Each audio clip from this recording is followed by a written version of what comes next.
Good morning, everybody. Welcome back to another video. This video is going to be about African nations winning independence. Now, hopefully if you like this video, you're going to hit that like button and you're going to hit subscribe as well, just so that you're getting notifications for when the new videos post. Feel free to leave a comment or a question down below, and also on Google Classroom if you have any questions at all. You can also feel free to email me. So today we're looking at the new nations of Africa that win their independence after World War II. What we're starting with here is a map that actually we've looked at before, which looks at the major ethno-linguistic divisions of people living in Africa. And what we can see, of course, is that Africa is actually a very diverse group of people, right? There's a very diverse group living in Africa. There really aren't African people, there are people living in Africa. And of course, the last time we really talked heavily about Africa, we were talking about European imperialism and how the Europeans really didn't pay much attention to a map like this when they were dividing Africa into their different colonial territories. And of course, that led to some pretty significant problems. And the problems really started to emerge during the process of African independence. So we can see, of course, that some countries get their independence relatively early when it comes to places like Egypt and Ethiopia and South Africa and Liberia, but most of the countries of Africa start to get their independence in the 1950s and then throughout 1960s and 70s and then all the way up into the 1980s. Some of them were still gaining their independence during this kind of Cold War period. And of course, the independence of African nations in the Cold War was really, really important because the question always became, which side are they going to join? Some sides become socialist and communist countries and make alliances with the Soviet Union. Some countries become capitalist democracies and form alliances with the West.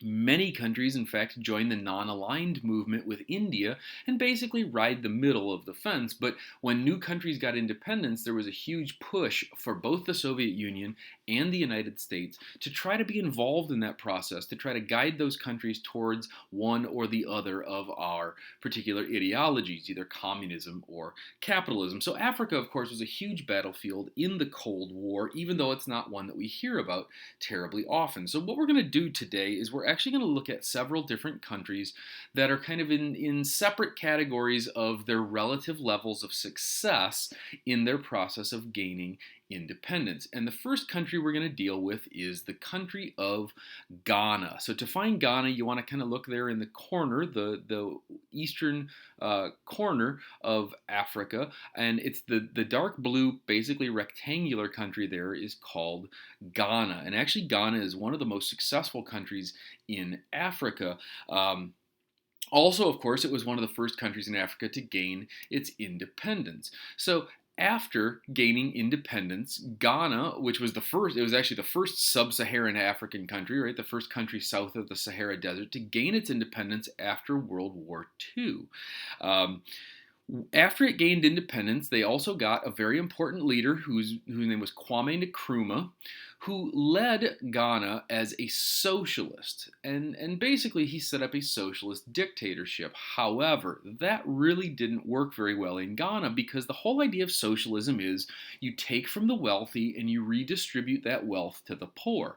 And the problem with Ghana was they didn't really have a tremendous amount of wealth of their own to redistribute. And so the whole socialist system really didn't work very well in Ghana. And what we see is that by 1966, Kwame Nkrumah is going to be overthrown by his own military, and that process would continue pretty much for about 20 years, where things would happen, the military would get upset, one military leader would overthrow another military leader, and it really didn't produce a great deal of stability in the country, and Ghana basically floundered without much stability in the country at all, both politically and economically. On December the 31st of 1981, another military dictatorship overthrew the previous one. And this one was undertaken by an Air Force officer named Jerry Rawlings, who we're looking at here.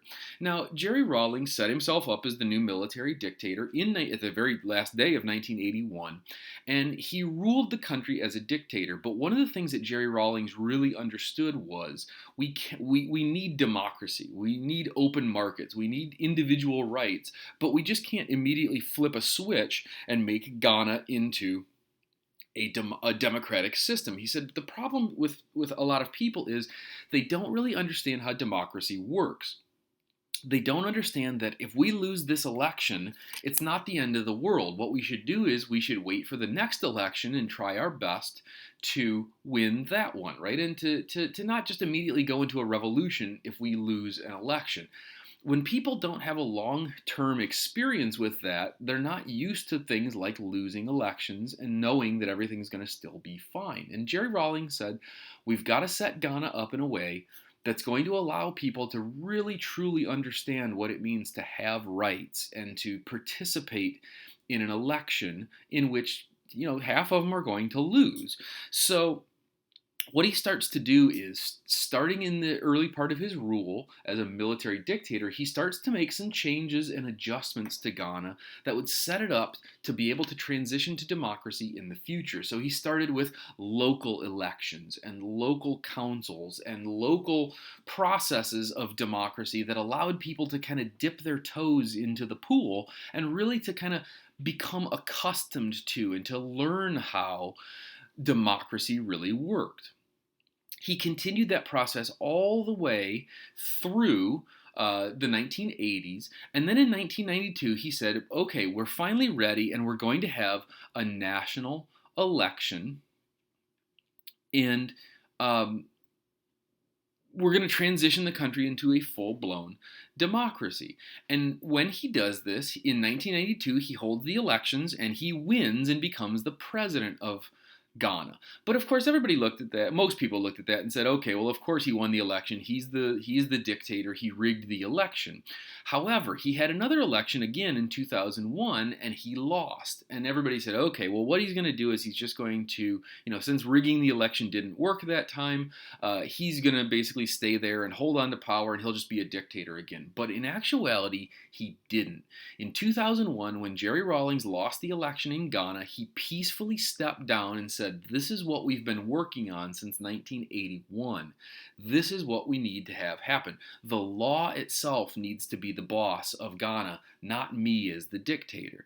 And so what that did was it really showed people that this really was the path to the future. Ghana is a relatively capitalist country. They've got relatively free elections. They do have some elements of socialism. They do have some elements of government control of their economy. But they have a fairly stable political system. They have relative success. They have relatively good levels of wealth. They've got good mineral resources. It's a relatively successful country, but it didn't start that way, right? It started off as this unstable, dictatorships overthrowing other dictatorships. It really didn't start off in a good place. But because of Jerry Rawlings, we see that Ghana has transitioned into becoming a developing country. It's moving up in socioeconomic status, and it's really achieving some pretty substantial success. Next country on our list is Kenya. So Kenya, of course, was part of the British Empire, and what we see is that the local Kenyan people, the Kikuyu people, decided that they wanted to fight a war against the white settlers that had moved to Kenya and had controlled most of their land. So this rebellion starts in the 1950s. The British referred to it derisively as the Mau Mau Rebellion, but it was the Kikuyu peoples fighting back against the British Empire. And eventually what happens is the British decide that this is so problematic that they're just basically going to get out of Dodge. We're going to leave. We're going to let Kenya have its independence, and we're going to leave. And so in 1964, what we see is the British decide to grant independence to Kenya, and Kenya becomes ruled by the leader of the Kikuyu people of the Mau Mau Rebellion. His name was Jomo Kenyatta. What he started to do was he started off with, in 1964, with a republic of Kenya. The problem, though, is eventually he decided that he didn't really like sharing power with other political parties, and so he outlawed all other political parties, and he threw his political opponents in jail to set up what is essentially a one-party dictatorship. He also started to push the country closer and closer towards socialism, which basically ruined the economy and bankrupted the country. This is the way that Kenya was going to be ruled until around 2002, when eventually they overthrew the dictatorship and set up a much more capitalist and much more democratic system. And since 2002, Kenya has been moving towards increasing levels of capitalism and democracy, and that has really allowed them to find much more success than while they were politically unstable under the dictatorship, and while they were also becoming more and more socialists under the dictatorship as well. So Kenya is a country that has a lot of potential and a lot of hopefully growth for the future, but it's a country that's not quite got its feet under it yet. It's not quite as successful as a country, let's say, like Ghana. It is definitely the most successful country in Eastern Africa, but it's nowhere near what we see in a country like Ghana. So this is number 2 on the list for exactly that reason. Country number 3 on the list is Algeria.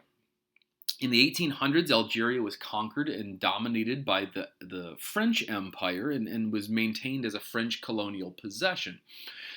The Algerians themselves set up a group called the National Liberation Front, and in 1954 they started a guerrilla war against the French Empire to establish their independence. That war for independence was going to last until 1962, when eventually Algeria got its independence from the French. However, when they got their independence from the French, one of the problems that they started to experience was, unsurprisingly for Africa, a series of military coups in which the military overthrew the government and set up dictatorships. That process and that kind of situation was going to continue and last from 1962 until 1992, when eventually the military said, oh, by the way, we're going to hold new elections in Algeria. The problem that we run into in Algeria is in 1992, the most popular group of people, the most popular political party was a group of Islamists, which means people who want to govern the country according to the strict rules of Islam. So you get things like Sharia law, which is moral regulations and the outlawing of alcohol and the requirement to wear hijab in public and second-class citizenship status for women and things like that. The Islamists really had been instrumental in the independence movement because they opposed the French domination, but also they opposed the military domination of the country as well. In 1992, Algeria had an election, and the Islamists won. The problem is, when the Islamists won, the military decided they were actually not going to respect the results of the elections and to step down from power. And so what this led to was the Algerian Civil War, in which the Islamic fundamentalists ultimately started a guerrilla war against their own military. This civil war left somewhere around 150,000 people dead, and ultimately it led to this enormous religious conflict. Algeria became a center of Islamic terrorism all through the 1990s. Eventually in 1998 there was a ceasefire called. The problem is the country hasn't really made a lot of specific moves towards reconciliation and pulling people back together. They don't invest a great deal of money into things like education. They don't set their system up to be terribly capitalistic. And so Algeria is one that's kind of still hanging in the balance. It could get better. It could start to grow. They have oil money. The problem is they don't really have an educated population to allow them to take advantage of some of the resources and economic opportunities that they have in their country. And so Algeria, when it comes to Africa, is kind of a middle of the road country. They're not doing very well like Ghana.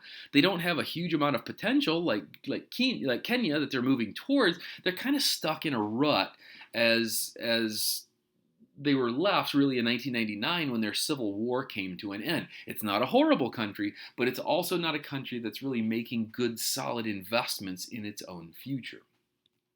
Now, the next country on our list is Nigeria. Nigeria is a country that gains its independence from Britain in 1960.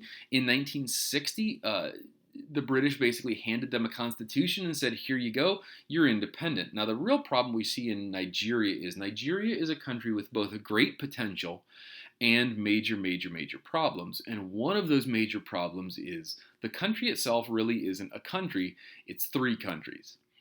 3 different ethnic groups were forced to live together in the same country. In the north, we have the predominantly Muslim Hausa-Fulani people. In the southwest, we've got the Yoruban people. And in the southeast, we've got the Igbo people. These three groups of people absolutely, totally do not get along. They do not like each other. They do not share values. They do not share religions. Although the Yorubans and the Igbos are both Christians, they still don't get along with each other. And both of them absolutely do not like the Muslims in the northern part of the country. This ethnic conflict and these ethnic tensions have been a predominant characteristic of Nigeria since its creation. And what it does is it threatens the long-term peace of the country. Now, when we add to that the problem of oil money, one idea that people come up with a lot is, well, why don't we just split this country into three pieces, and then those three pieces don't have to interact with each other anymore? Well, that would probably work, except for the fact that the people in the north especially are incredibly poor because Nigeria has oil money, but that oil money is predominantly located in the south. So if they split the country into three pieces, the Igbos pretty much are allowed to, or will keep and have the oil money, and the other two countries will be broke, and particularly the Hausa-Fulani in the north. So splitting the country has never been seen as an option, and that was really very starkly and horrifically shown to us in 1967 when the people in the southeast, the Igbo people, declared their independence in what was called the Biafran War. They declared the creation of the Republic of Biafra, and they separated themselves from the rest of Nigeria. Now the problem is the Hausa-Fulani and the Yoruban people said, we don't want to lose that oil money, and so basically what they do is they surrounded the Republic of Biafra, where the Igbo people live, and they cut off their food supply. When this happened, of course, it led to a massive problem of starvation. During the 3-year Biafran conflict, somewhere between 1 and 3 million people were literally starved to death in the Republic of Biafra. Since then, what we've seen is the country has kept itself together, but we still have a huge problem of things like Islamic terrorism in the north.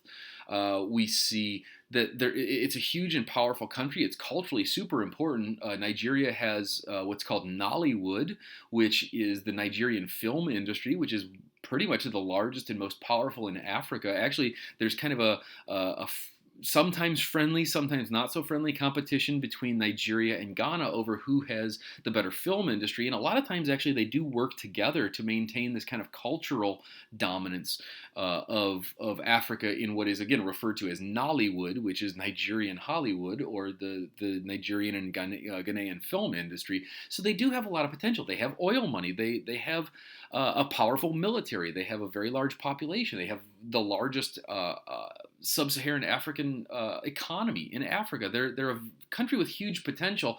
The problem always comes back to, though, these ethnic tensions and these ethnic conflicts that help to erode the stability that Nigeria really should have. So again, Nigeria is kind of a middle-of-the-road country. Great potential that really the ethnic tension and the ethnic conflicts set it up in a position where it hasn't really fully realized that potential. Now we start getting into the countries that have some pretty major and problematic situations going on in them. And the first one, of course, is the Democratic Republic of the Congo. Now, the Republic of the Congo, the Democratic Republic of the Congo, of course, used to be the old Belgian Congo. And hopefully you guys remember that from the imperialism unit, where, the king of Belgium personally owned it. He had people chopping off hands and enslaving the population and forcing people to produce enormous quantities of wealth for him. The Belgian Congo was just absolutely horrific kind of a place. In the 1960s, Belgium actually decided that they couldn't afford it anymore, and so they forced the country to become independent politically, but they still kept control of all of the businesses and the companies in the country. So all of the mines and the plantations and everything else, the Belgians controlled that, whereas they gave political independence to the country. So the country had political independence, they just didn't have any money, and that didn't set them up for a really good situation. Now, in the 1960s, the Democratic Republic of the Congo's first prime minister, his name was Patrice Lumumba, and that's who we're actually looking at right now. Lumumba decided that his country was being screwed over by the Belgians now, just as it always had been, and so he actually went to the Soviet Union to ask for assistance. When he went to the Soviet Union, the United States painted him as a communist and saw him as a danger to world peace because we didn't want the Congo to become a Soviet satellite state. And so we started to back a rebel group in opposition to Lumumba. That rebel group was led by a man named Joseph Mobutu, who eventually would change his name to Mobutu Sese Seko. With the help of the United States, he overthrew the country and set up a harsh and brutal military dictatorship from March of 1965 through May of 1997. In the later part of the 90s, as he got older and older, one of the things we saw was from 1996 to 1997, we got the first Congolese Civil War, which eventually would lead to the second Congolese Civil War. And during this particular process, we see a lot of really horrific things happen. One of them was the use of child soldiers. Child soldiers are actually a relatively common feature of conflict in the Democratic Republic of the Congo. And today what we see is the Democratic Republic of the Congo is actually three separate countries, or three separate governments at least, that all want to dominate and control the others. They're very much divided over ethnic conflicts and ethnic lines. They use child soldiers. There are drug cartels that run guns in and out of the Democratic Republic of the Congo. One of the really serious issues is that the Democratic Republic of the Congo today is actually the rape capital of the world, where systematic rape is used as a tool of domination and control. What we're looking at here is actually a rape crisis prevention center and a rape counseling service. All of these women were raped on the same day from the same village by a group of soldiers that came through the village and ultimately tried to subjugate them by using rape as a tool of control. Today, what we see is really, again, the Democratic Republic of the Congo is just absolutely, totally, and completely a broken country. Illiteracy is absolutely enormous. People don't have access to clean, fresh water.